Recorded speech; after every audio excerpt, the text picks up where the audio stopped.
saudara di sini aja, supaya bisa sana juga bisa datang.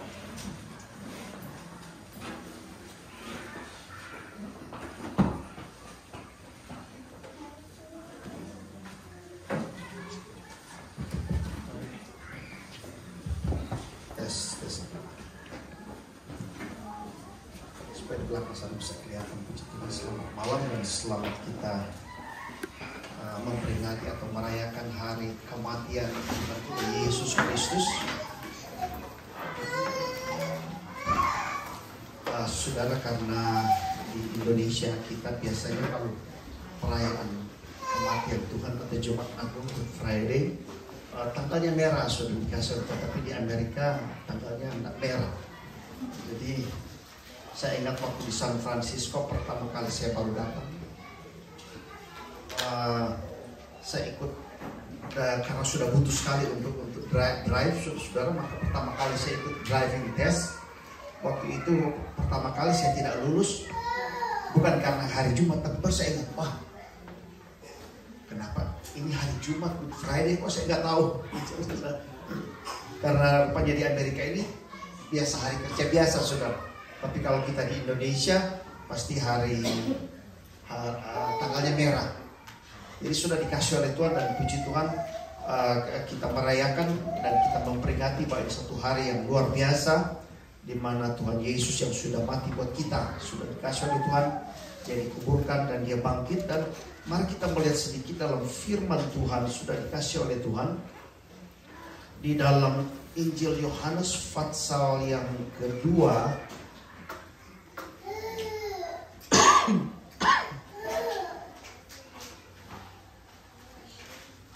Injil Yohanes pasal yang kedua, saya baca mulai ayat yang ke-18.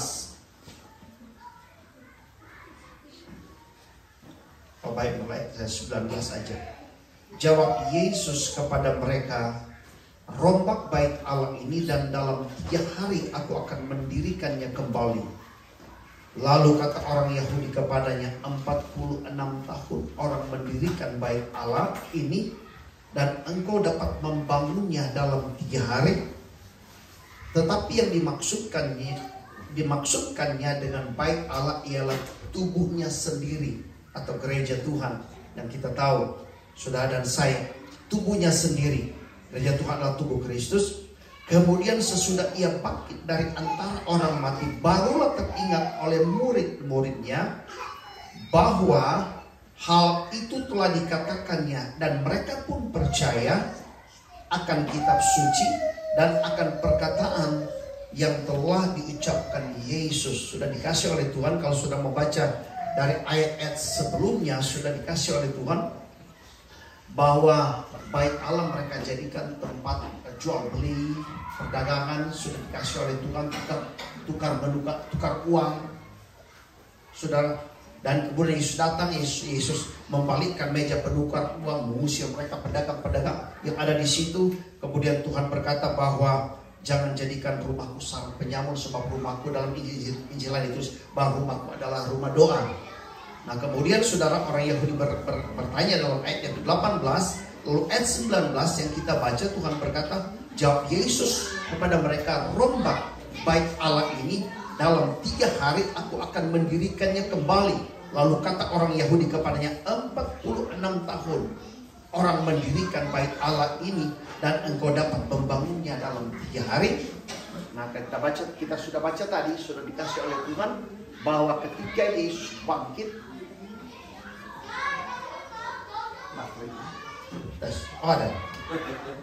ketika Yesus bangkit sudah dikasih oleh Tuhan, baru mereka mengerti perkataan Tuhan, rombak bait Allah ini dalam 3 hari aku akan bangun kembali. Saudara, kalau bicara sedikit tentang bait Allah sudah dikasih oleh Tuhan di kemah Musa, dikatakan tabernakel atau dikatakan kemah Musa, saudara, tabernakel, bait yang Musa dirikan menurut apa yang Tuhan tunjukkan di sorga, saudara. Dan saudara, waktu Musa dirikan itu, maka Musa minta persembahan kepada umat Tuhan, maka mereka membawa persembahan emas, perak, tembaga, saudara, dan lenan halus, dan macam-macam barang-barang luxury, saudara. Dan harga daripada semua itu, saya coba melihat harga daripada mereka bangun bait Allah itu, harganya pada waktu untuk harga sekarang, nilai emas, karena sampai sekarang ukuran uang dengan emas yaitu 65 miliar. Dan untuk emas sudah dikasih oleh Tuhan yaitu 55 miliar dolar yang Musa bangun di padang gurun itu, sudah. Nah, waktu Soleman membangun akan Ka'bah sudah dikasih oleh Tuhan, maka sudah dikasih oleh Tuhan. Soleman orang yang terkaya, sama dengan seorang pendeta, dan sudah membaca juga di buku bahwa kekayaan Soleman ada sekitar 300 triliun kalau tidak salah, sudah dikasih oleh Tuhan. Sehingga dia berkata bahwa dia orang yang paling kaya, dan tidak ada orang yang lebih kaya dari dia dari zaman dahulu sampai sudah dikasih oleh Tuhan. Yesus datang dan Yesus berkata, I am greater than Solomon. Jadi sudah dikasih oleh Tuhan, tidak ada orang yang lebih besar daripada Soleman sampai Yesus datang, saudara. Dan dia bangun bait Allah atau Ka'bah Soleman, dikatakan sudah dikasih oleh Tuhan, harganya 300 bilion dolar. Karena semua bersalutan emas. 300 bilion itu Ka'bah Soleman. Nah, tidak tahu sudah bisa lihat ini selama 40 tahun mereka bangun, berapa harga ini bait Allah pada zaman Tuhan Yesus. Tapi sudah saya mau tunjukkan kepada saudara-saudara bahwa mengapa Ka'bah itu begitu berharga, saudara, karena di dalamnya benda-benda yang ada di dalamnya dibungkus dengan emas, sudah dikasih oleh Tuhan. Seperti ada di dalam tabut itu sudah dikasih oleh Tuhan bahwa seluruhnya bersalutkan emas, dan ada 2 kerub di atasnya emas, dan kemudian di mercy seat-nya sudah dikasih oleh Tuhan adalah emas murni, saudara. Dan disitulah imam dalam 1 tahun sekali masuk di ruang maha suci untuk memercikan, sudah dikasih akan darah itu untuk pengampunan dosa pada satu bangsa, saudara. Jadi sudah melihat bahwa itu kayu pengusung dan itu kayu-kayu yang dibuat semua harus bersalutkan emas. Harus bersalutkan emas karena kayu adalah gambaran flesh, kedagingan, itu rapuh, itu menjadi busuk, saudara. Panasnya sudah dikasih oleh Tuhan, itu lama-lama menjadi kering. Semua harus bersalutkan emas, sudah dikasih tahan panas. Jadi kekuatan semua yang ada di situ bersalutkan emas, saudara. Mengapa kekayaan begitu besar ada dalam Ka'bah Tuhan dan harus bersalutkan emas? Karena Tuhan punya kemuliaan, Tuhan punya glory, mau tinggal di situ, saudara. Tinggal di situ. Di ruang maha suci ada Tuhan punya kemuliaan yang dikatakan Shekinah Allah. Dan semua harus bersalutkan emas. Jadi sudah bangsa Israel tinggal di tenda. Tapi kekayaan ada, saudara, dalam rumah Tuhan. Ini satu hal yang luar biasa, sudah dikasih oleh Tuhan. Nah, kita lihat tentang bait Allah. Nah, sekarang sudah dikasih oleh Tuhan. Sudah lihat di dalam Injil Lukas pasal yang ke-23. Lukas pasal yang ke-23. Ayat yang ke-44 saya baca. Ketika itu hari sudah kira-kira jam 12, lalu kegelapan meliputi seluruh daerah itu sampai jam 3, sebab matahari tidak bersinar dan tabir bait suci terbelah 2. Lalu Yesus berseru dengan suara nyaring, "Ya Bapa, ke dalam tangan-Mu aku serahkan nyawaku." Dan sesudah berkata demikian, ia menyerahkan nyawanya. Ketika kepala pasukan melihat apa yang terjadi itu, ia memuliakan Allah, katanya, "Sesungguhnya orang ini adalah orang benar." Saudara, ketika Yesus mati, Alkitab berkata tabir bait suci terbelah 2. Jadi ruang suci dan ruang maha suci ada tabir, sudah dikasih oleh Tuhan. Ada tirai, ada pemisah, saudara. Dan setiap tahun imam masuk di dalam ruang maha suci itu untuk memercikan darah, saudara, darah daripada domba yang dikorbankan, saudara. Dan imam itu harus ikat dengan tali, karena Tuhan punya glory, Tuhan punya sekinah, atau dengan kata lain Tuhan hadir di tempat itu, di tabut yang ada tabut di ruang maha suci. Jadi salah sedikit sudah dikasih oleh karena manusia masih berdosa, salah sedikit imam itu mati, tidak ada orang yang bisa masuk, sudah harus ditarik keluar. Sudah ingat Musa, waktu dia menjamah, dia touch itu tabut, dia harus mati dengan seketika. Nah ini imam masuk ke situ, dia harus sudah diikat dengan tali. Nah saudara, dan kita melihat ada pemisah antara ruang maha suci dan ruang suci, saudara. Di situ ada Tuhan punya glory, saudara. Dan kemudian ketika Yesus mati, Alkitab berkata itu tabir terbelah dua. Jadi terbelah sudah di atas sana. Jadi tidak ada pemisah lagi antara kehadiran Tuhan, Tuhan punya glory, Tuhan punya kemuliaan, dan itu ruang suci. Tidak ada pemisah lagi. Sehingga banyak kita dengar, sudah, bahwa kita bisa dengan boldness ada di hadapan hadirat Allah. Tapi sekarang kita melihat tentang bait Allah, emas, perak, semua kekayaan masih ada di situ. Sudah dikasih oleh Tuhan. Tetapi ini sudah terpisah. Pada waktu mereka masuk, saudara, tidak apa-apa lagi. Kenapa? Karena itu glory, itu kemuliaan, itu Tuhan punya sekinah situ sudah pergi, sudah tidak ada lagi. Pada waktu Tuhan mati, sudah pergi. Dan ada di mana? Sudah lihat, semua kekayaan, semua bersalutkan emas. Sudah bicara tentang kemuliaan, emas bicara itu mulia, satu hal yang mahal. Sudah bersalutkan emas, tapi Tuhan punya glory sudah tidak ada di situ. Sudah, ketika mereka lihat sudah tidak ada. Bait Allah masih ada, tiranya yang robek. Nah sekarang sudah kita baca di dalam Injil Matius pasal yang ke-24.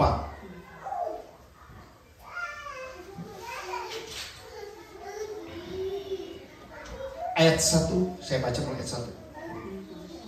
Sesudah itu Yesus keluar dari bait Allah yang sama, yang dibangun selama 46 tahun, lalu pergi.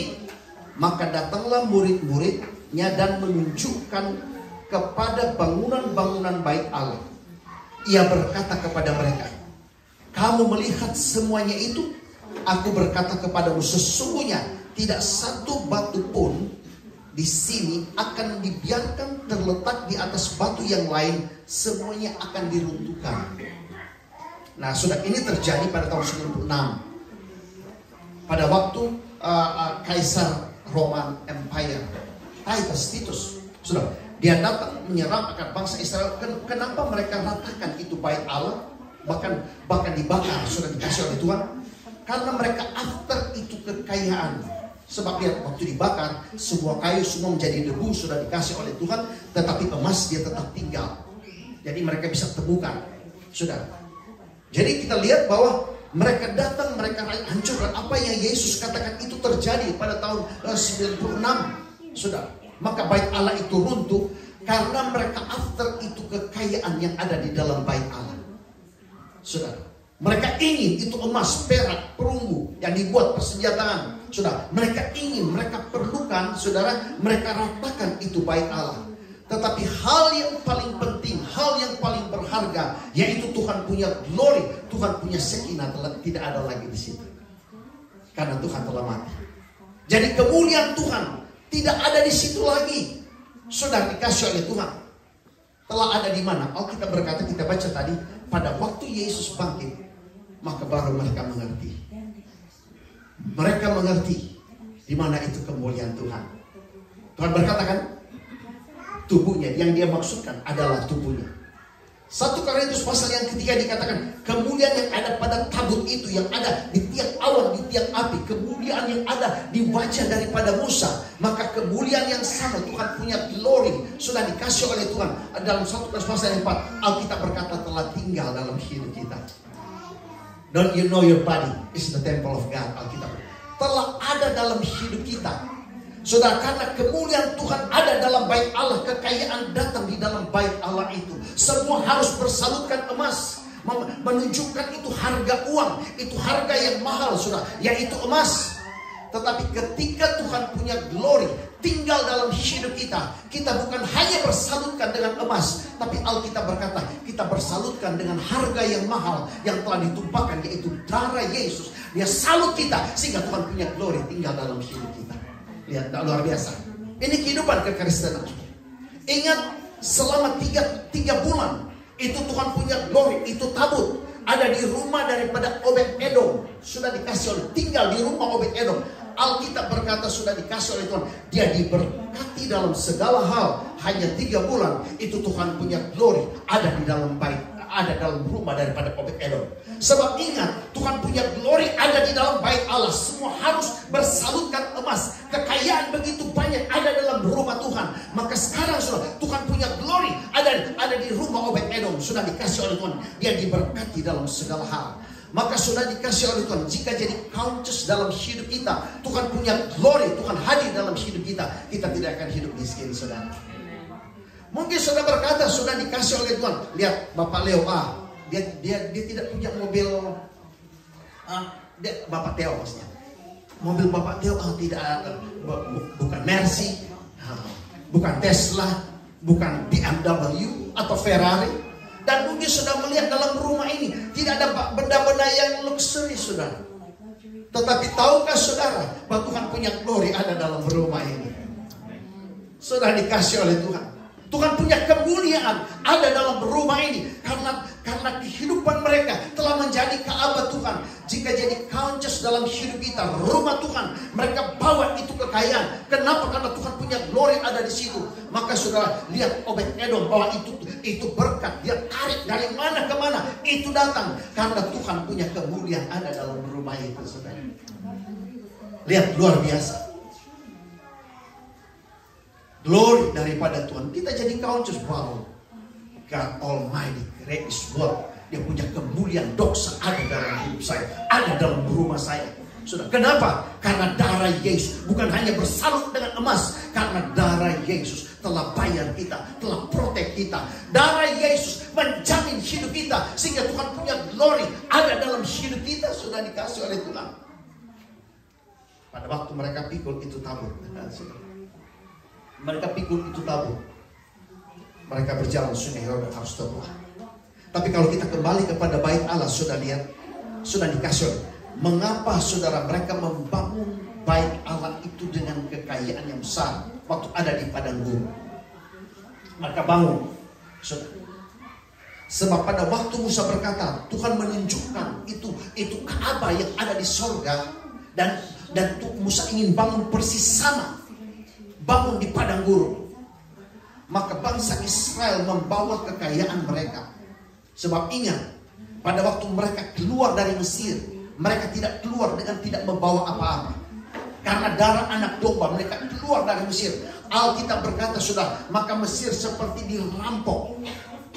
Sudah, karena Tuhan buat hati mereka supaya orang Israel cepat tinggalkan Mesir. Semua kekayaan mereka, emas, perak, mereka berikan kepada bangsa Israel untuk mereka keluar dengan cepat. Sudah dikasih oleh Tuhan. Dan ketika membangun, sudah bayangkan 55 miliar mereka di padang gurun. Dari mana? Tapi itu kekayaan yang mereka bawa dari Mesir dan mereka bangun. Itu bait Allah, sehingga waktu sudah dikasih oleh Tuhan, Musa meminta untuk membangun bait Allah. Maka saudara, Alkitab berkata Musa tinggal kasih stop karena sudah cukup. Lihat, mereka begitu kaya, mereka diberkati. Kenapa mereka dapat memberikan korban yang begitu besar? Karena mereka melihat tentang Tuhan punya glory yang akan tinggal di bait Allah itu. Sebab dari gunung Sinai, maka kita tahu bahwa bangsa Israel dipimpin oleh tabut, oleh kemah ini. Tetapi dari Mesir, Tuhan pimpin mereka dengan tiang awan, tiang api. Jadi mereka sudah lihat itu Tuhan punya glory bagaikan tiang awan dan tiang api. Pada waktu siang mereka tidak perlu AC, saudara, di panasnya gurun. Sudah, pada waktu malam dingin dan angin, mereka tidak ditutupi dengan badai. Sudah dikasih oleh Tuhan karena ada tiang awan. Mereka tidak perlu heater, sudah dikasih oleh Tuhan. Karena Tuhan punya glory yang ada bersama dengan mereka. Pada waktu bangsa Mesir sudah dekat, maka itu tiang awan dia pindah ke belakang. Maka sudah mereka terhalang, mereka tidak bisa berbuat apa-apa. Maka tiang api pindah ke belakang pada waktu malam, maka bangsa Mesir tidak bisa mengejar mereka. Sudah, Tuhan punya glory, pelihara mereka sudah di kasur, beri kemenangan kepada mereka dalam segala situasi. Mereka berkemenangan, mereka tidak bisa sakit. Kenapa? Karena Tuhan punya glory yang sudah ada bersama dan pelihara hidup mereka. Lihat, sehingga pada waktu itu Musa katakan bahwa ini tabut, ini glory, dia akan tinggal di ruang maha suci. Maka mereka bawa itu kekayaan, saudara. Karena Tuhan mau, sudah dikasih oleh Tuhan, maka semua disaluti dengan emas supaya Tuhan punya glory bisa tinggal di situ, saudara. Lihat, mereka bawa luar biasa. Dan saya katakan tadi, pada waktu mereka pikul itu tabut, sudah. Dan mereka tiba di depan sungai Yordan. Alkitab berkata ketika imam-imam yang pikul itu tabut injak di kaki, injak di sungai Yordan, masuk, maka air itu berbalik, saudara. Dan mereka berjalan di tanah yang kering. Ini menunjukkan perjalanan orang percaya, perjalanan orang Kristen. Tidak ada jalan yang setan bisa tutup, yang punya bisa tutup. Sudah dikasih oleh Tuhan. Ingat, pada waktu mereka menghadapi laut Kulsum, sudah dikasih oleh Tuhan laut Red Sea. Waktu mereka menghadapi, mereka melihat Tuhan punya glory. Tuhan berkata, Musa suruh bangsa ini bergerak maju, dan engkau angkat tanganmu, angkat tongkatmu. Bicara tentang Tuhan punya doksa ada di tangan Musa. Maka sudah mereka lihat kemuliaan Tuhan belah itu laut. Dan bukankah jika kita jadi conscious bahwa perjalanan kita, maka Yehova ada bersama dengan kita, maka tidak ada pintu saudara masuk akan tertutup. Tidak ada jalan yang tidak akan terbuka, sudah dikasih oleh Tuhan. Jika kita conscious, maka sudah pekerjaan apa saja saudara masuk, saudara akan dapat. Kenapa? Karena sekitar Allah, Tuhan punya glory ada dalam hidup kita. Ini perjalanan orang percaya, saudara. Tapi banyak orang tidak tahu, banyak orang tidak sadar dalam hidup mereka. Saudara, lihat pada waktu mereka ada di depan sungai Yordan, mereka tahu mereka ada bahwa Tuhan punya kemuliaan.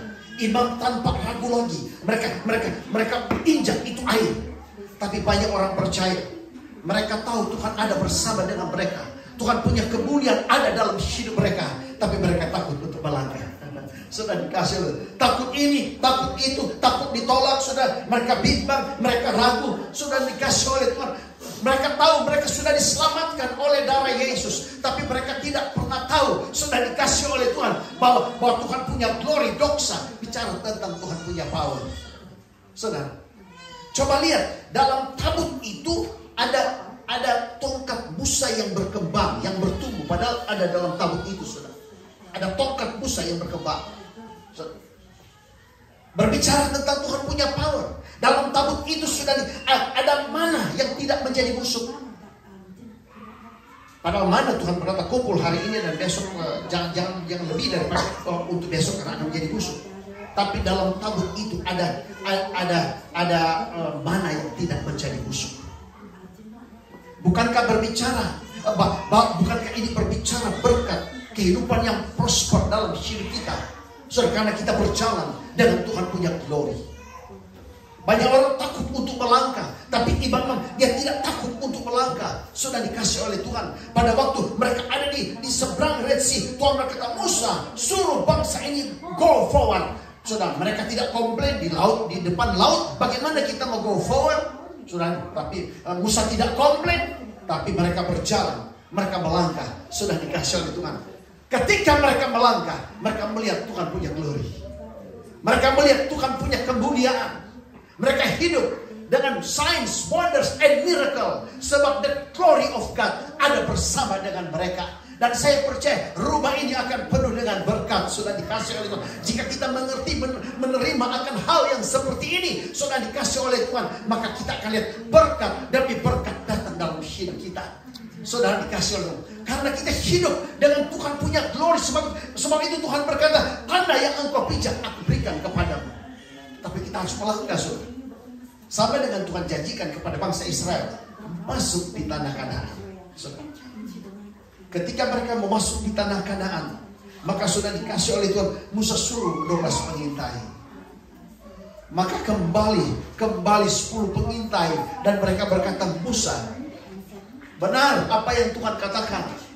Di tanah Kanaan sudah dikasih oleh Tuhan, di mana berlimpah susu dan madu. Anggur saja 1 tandan dipikul 2 orang. Oh, saya katakan bagaimana itu waktu itu, saudara. Sekarang anggur kalau saudara beli di Italia cuma 1 tandan, cuma bisa taruh di tangan begitu. Tapi Alkitab berkata mereka pikul. 2 orang pikul, saudara. Satu tandan anggur. Wow, betul Tuhan berkata berlimpah susu dan madu. Tapi 10 orang berkata, benar Musa, berlimpah susu dan madu. Tapi di sana ada raksasa, ada orang enak, saudara, yang besar-besar. Kita hanya seperti belalang, mereka akan makan kita, saudara. Sehingga bangsa itu meratap dan menangis, seolah-olah perjanjian Tuhan sudah dikasih oleh Tuhan, bahwa itu hal yang tidak mungkin buat mereka. Mereka meratap dan menangis, saudara, yang dikasih. Mereka tidak berani lagi untuk melangkah. Tapi datang 2 orang pengintai, saudara,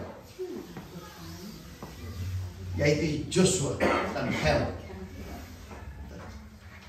anak dari Bapak Pendeta Michael. Caleb dan Joshua. Datang 2 orang, saudara, berkata, Musa, benar semua bahwa kota itu negeri itu berlimpah susu dan madu. Dan memang benar, ada bangsa orang enak di sana, ada raksasa di sana. Tapi Musa, mereka enak untuk dimakan. Karena mereka berkata, itu jadi makanan kami. Wow, bangsa itu bangkit. Sudah dikasih oleh Tuhan 10 pengintai. Saudara, mereka sudah melihat miracle demi miracle. Mereka sudah melihat Tuhan berbuat mujizat, pelihara mereka. Mereka minta daging, Tuhan berikan. Saudara, mereka melihat Yehova itu luar biasa. Mereka melihat Shekinah Allah, the glory of God ada bersama dengan mereka. Sudah dikasih oleh Tuhan. Tapi mereka sekarang tidak percaya kepada Tuhan. Apa Tuhan mampu untuk menolong kita? Tapi sudah dikasih oleh Tuhan. Kita lihat 2 orang ini, mereka dengan optimis. Sudah dikasih oleh Tuhan. Mereka tahu Tuhan Yehova ada bersama dengan mereka. Tuhan punya glory ada bersama dengan mereka, yang nyatanya hadir di dalam tabut itu, saudara. Mereka tahu, sekarang saya mau take saya punya posisi. Saudara, harus melangkah. Dan ketika mereka pergi, mereka melangkah, benar mereka masuk di tanah Kanaan, saudara, mereka menang. Mereka tahu akan kebesaran daripada Tuhan mereka, Allah Yehova, saudara. Itu the glory. Tuhan punya miracle, Tuhan punya kemuliaan masih ada di dalam tabut yang sampai ada di bait Allah, saudara. Tapi ketika bait Allah itu sudah dikasih oleh tirainya terbelah pada waktu Yesus mati, maka Alkitab berkata Tuhan punya glory telah ada tinggal dalam hidup kita, saudara. Ada dalam rumah kita. Kita dipercaya ada bersama dengan kita. Tuhan Yesus berkata, I am with you, bukan I was. Sudah dikasih oleh Tuhan. Dan sedetik pun itu glory tidak pernah tinggalkan hidup kita. Jika jadi conscious dalam hidup kita, maka sudah akan lihat setiap sudah melangkah ke kanan, ke kiri, ke depan, ke belakang, maka hanya berkat yang datang dalam hidup saudara. Sudah dikasih oleh Tuhan. Karena semua harus disalurkan dengan emas. Sudah dikasih oleh Tuhan. Bicara tentang harga, tentang kemuliaan. Dan sekarang emas itu tidak ada arti dengan darah Yesus yang mahal, yang sudah ditumpahkan bagi kita. Dan Alkitab berkata kita disalib dengan darah Yesus. Tadi malam saya berbicara tentang eternal power daripada darah Tuhan kita Yesus Kristus. Itu tetap segar, tidak pernah hilang kuasanya sampai hari ini. Sudah dikasih oleh Tuhan karena darah Yesus yang menyebabkan Tuhan punya glory. God Almighty, Allah yang suci, Allah yang penuh dengan kemuliaan, bisa tinggal di dalam tubuh, di dalam gereja Tuhan yang Yesus berkata bahwa itu adalah tubuhnya yang kita lihat tadi. rombak bait Allah ini. Dan dia berkata bahwa rombak bait, dan dalam 3 hari aku akan membangunkan kembali. Bukankah kita gereja Tuhan adalah bait Tuhan, sudah dikasih oleh Tuhan, di mana raja, segala raja ada, bicara tentang rumah Tuhan, tentang kerajaan Tuhan, kalau bicara tentang kerajaan, bicara tentang glory, wealth, dan berbicara tentang otoritas dan power. Saudara, dan sebenarnya otoritas, power, kekayaan dan kemuliaan tidak ada di tempat lain. Tuhan berkata ada di dalam tubuhnya, yaitu gereja Tuhan, ada dalam hidup kita. Kenapa? Kita hidup seperti orang minder, sudah dikasih oleh Tuhan. Betapa berharga. Coba saudara, emas aja yang ada di Ka'bah yang menyalut semua itu. Maka Ka'bah itu berharga 300 billion. Sulaiman bangun, tapi darah Yesus yang tidak ada nilai, yang menyaluti kita, yang membungkus kita sehingga Tuhan punya glory ada dalam hidup kita. Berapa harga saudara? Sudah dikasih. Kalau sesuatu yang sudah taruh harga, sudah taruh nilai, tidak mungkin sudah biarkan begitu saja. Nah, ini sudah dikasih oleh Tuhan. Berapa harga di hadapan Tuhan? Yaitu harga darah anak domba. Sebab itu mata surga tertuju kepada saudara. Dimanapun orang tidak tahu saudara berada. Sebab itu Daud berkata, saudara, jika aku terbang dengan sayap fajar, menaruh tempat kediaman di ujung laut, jika aku turun ke alam bersih sekalipun, dan aku terbang ke langit sekalipun, maka diberkata di sana engkau ada, dan di sana Tuhan punya glory akan tetap menuntun aku dan memimpin aku. Jadi dengan kata lain, Christ in you, the hope of glory. Sudah hidup dalam glory karena kematian Yesus, karena darah Yesus. Tidak ada yang lebih berharga. Taruh harga akan hidupmu, sudah dikasih oleh Tuhan. Taruh harga akan kehadiran Tuhan dalam hidup kita, dalam rumah kita, maka sudah dikasih oleh Tuhan. Sudah lihat pada waktu itu tabut mereka bawa di kuil daripada Dagon, sudah dikasih dewa mereka. Ini secara fisikal, mereka hanya bawa orang Filistin, curi kan, bawa, taruh di situ. Alkitab berkata malam-malam itu Dagon dia rebah dan tertelungkup di hadapan daripada tabut itu. Ini secara fisikal. Tapi itu hal yang nyata, karena dulu orang penyembah itu saudara, mereka ingin secara fisikal rebah. Dan kemudian mereka angkat lagi itu patung Dagon. Ketika diangkat di kuil mereka, karena mereka cuma mau simpan itu tabut. Pagi-pagi sudah rebah lagi tertelungkup, tapi kepalanya udah patah, tangannya sudah patah. Bayangkan kalau kita punya consciousness, sudah dikasih oleh Tuhan. Tuhan hadir, Tuhan punya glory, ada dalam hidup kita, ada dalam rumah kita, sudah dikasih oleh Tuhan. Maka setan apa, jampi-jampi apa, sudah dikasih oleh Tuhan yang bisa berhasil dalam rumah kita. Tidak ada. Tidak ada. Kita protected. Destroyer pun tidak bisa masuk di tanah Mesir. Sudah, karena Tuhan, karena darah Yesus yang ada di ambang pintu. Dan karena darah Yesus, di mana Tuhan punya glory ada dalam hidup kita, maka roh, Alkitab berkata, Paulus berkata bahwa setan itu adalah roh-roh yang miskin dan lemah. Maka kemiskinan tidak akan masuk dalam rumah kita. Saudara, malapetaka tidak akan masuk dalam rumah kita. Bencana tidak akan masuk dalam rumah kita. Kenapa? Sudah dikasih oleh Tuhan. Kita lihat bahwa author dari semua chaos adalah God of this world. Tetapi sudah dikasih oleh Tuhan. Kebesaran Dagon, hanya tabut yang hadir di situ sudah dikasih oleh Tuhan. Hanya tabut yang hadir. Maka kemampuan dewa penyembah mereka tidak bisa buat apa-apa. Dengan kata lain, God this world tidak ada power terhadap orang Kristen. Sudah dikasih oleh Tuhan. Sebab itu saudara, jika sudah melangkah, sudah hidup prosper, hidup sehat, hidup diberkati, sudah dikasih oleh Tuhan. Karena kita lihat Tuhan Yesus berkata, rombak ini bait Allah, dan dalam 3 hari aku akan bangun kembali. Karena kita adalah Tuhan punya bait, sudah dikasih oleh Tuhan. Dan Tuhan punya bait, semua yang ada harus bersalutkan dengan emas. Maka saya percaya sudah diberkati, keluarga diberkati, berbahasa. Sudah kita berdiri dan kita mau